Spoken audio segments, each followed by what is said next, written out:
கர்த்தராகிய இயேசு கிறிஸ்து நாமத்தில் உங்கள் அனைவருக்கும் வாழ்த்துக்கள். இந்த நாளுக்குண்டான ஒரு அற்புதமான வார்த்தை ஆமோஸ் 4:12. உன் தேவனை சந்திக்க ஆயத்தப்படு. அன்பார்ந்தவர்களே, உன் தேவனை சந்திக்க என்னச்சு ஆயத்தப்படு. இன்னைக்கு எத்தனையோ காரியங்களுக்கு ஆயத்தமாகறோம். ஒரு வெளியூர் போகிறதுக்கு நம்ம ஆயத்தமாகறோம், ஒரு திருமண காரியத்துக்கு ஆயத்தமாகறோம். அன்பார்ந்தவர்களே, இன்றைக்கி ஒரு திருமண காரியத்துக்கு போகிறோம், ஒரு விசேஷத்துக்கு போகிறோம். சகோதரிமார்கள் ஆயத்தமாவாங்க. எப்படி ஆயத்தமாக தெரியுமா? அன்னைக்குன்னு ஒரு பட்டு சேலை கட்டுவாங்க. அந்த பட்டு சேலை பச்சை கலர் இருந்தால் பச்சை கலர் கிளிப்பு மாட்டுவாங்க. அந்த கொண்டையில் போகிற அந்த கிளிப்பு வந்து பச்சை கலராக இருக்கும். அப்புறம் ஒரு சில பேர் வந்து பச்சை கலர் வந்து நகை பாலிஷ் போடுவாங்க. ஒரு சில பேர் பச்சை கலரில் வந்து ஒரு வாசியை போடுவாங்க. ஒரு சில பேர் பச்சை கலரில் செருப்பை போடுவாங்க. ஒரு சில பேர் பச்சை கலரு அடித்த வளையலை போடுவாங்க. இப்படி போட்டு எல்லாம் தலையிலிருந்து கால் வரைக்கும் ஒரே மேட்சாக இருக்கும். இந்த மேட்சை பண்ணுறதுக்கு, இந்த மேட்சை மாற்றுறதுக்கு, அலங்காரம் பண்ணுறதுக்கு 3/4 மணி நேரம் ஆகும். ஒரு மேரேஜுக்கு அட்டன் பண்ணுறதுக்கு, ஒரு ஊருக்கு போகிறதுக்கு, தன்னைத்தானே ஆயத்தப்படுத்துவதுக்கு குறைஞ்சது 3/4 மணி நேரம், இல்லைன்னா ஒரு அரை மணி நேரமாச்சு ஆகும். ஆயத்தப்படுத்துகிறாங்க. எதுக்கு?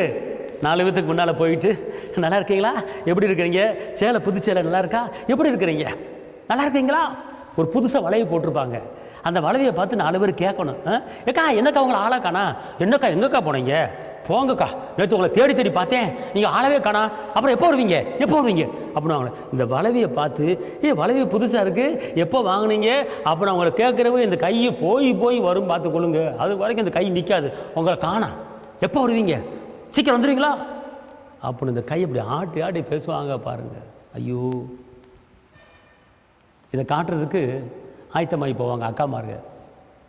நான் சொல்கிறேன் அன்பார்ந்தவர்களே, இதுக்கெல்லாம் ஆயத்தமாகி போகிறோம்ல, ஏதாவது பிரயோஜனம் உண்டா? நீங்கள் ஆயத்தமாகுங்க, அலங்காரமாக போங்க, தப்பு கிடையாது.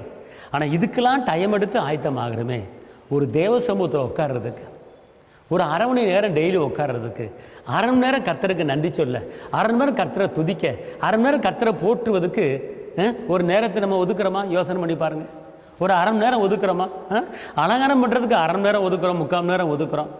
சேலை கட்டுறதுக்கு 3/4 மணி நேரம் ஒதுக்குறோம். அதை தோட மாட்டி இப்படி திருகாணி போட்டு இப்படி அப்படியே கண்ணாடியில் பார்த்து இப்படி நல்லா இருக்கா, அப்படி மேட்சா இருக்கா அப்படி பார்த்து அப்படி எல்லாம் பண்ணுறோம். அதுக்கெல்லாம் நேரம் இருக்குது. ஆனால் கர்த்தரை தேடுவதுக்கு நேரம் இல்லை. அன்பார்ந்தவர்களே, நான் என்ன சொல்கிறேன், நீங்கள் தோட போடுங்க, சடையை பின்னுங்க, என்ன வேணாலும் பண்ணுங்க, ஆனால் கர்த்தரை தேடி பாருங்க. அதுதான் நம்மளுக்கு வாழ்க்கை வழி. கர்த்தரை தேடும்போது ஒரு குறை நம்மளுக்கு இருக்காது. நாம் சுகவானா வாழலாம், பலவானா வாழலாம். அதுதான் சொல்லப்பட்டிருக்கு ஆமோஸில், உன் தேவனை சந்திக்க ஆயத்தப்படு. அப்படின்னா காலையில் எந்திரிச்ச உடனேயே உங்கள் தேவனை சந்திக்க ஆயத்தமாகுங்க. பல்ல விளக்குங்க, மூஞ்சியை கழுவுங்க, முழங்கால போடுங்க, துதிங்க, ஆராதிங்க, படுக்கையை சுருட்டுங்க. அந்த படுக்கையிலே எந்திரிச்சு உட்காந்துக்கிட்டு துதிப்பேன் துதிப்பேன் துதித்து கொண்டே இருப்பேன், ஹல்லேலூயா ஆனந்தமே ஹல்லேலூயா அப்படின்னு சாஞ்சு அப்படி திருப்பி 2வது தூக்கம். சில பேர் எந்திரிச்சோன்னு ஜெபிக்கணும்னு சொல்லிட்டு அந்த படுக்கையை எந்திரிச்சிட்டு அப்படியே உட்காந்து சோத்திரம் ஜோத்திரம் ஜோத்திரம் ஜோத்திரம் ஜோத்திரம் ஜோத்திரம் ஜோத்திரம் ஜோத்திரம் ஜோத்திரம் ஜோத்திரம் சோத்திரம் ஜோத்திரம் ஜோத்திரம் 2வது தூக்கம். அன்பார்ந்தவர்களே, தூங்கி எந்திரிச்சிங்கன்னா அந்த படுக்கையை சுருட்டி வச்சுட்டு துதிக்கிறதுக்கு ஜெபிக்க தனியாக இன்னொரு இடத்துக்கு வந்துடுங்க. அந்த இடத்துல தூங்கி எந்திரிச்சிருக்கிறீங்க, அந்த இடத்த மாற்றுங்க. ஒரு வீட்டில் நீங்கள் ஜெப ரூம் வச்சுருந்தீங்க, ஜெப ரூமுக்கு போயிருங்க.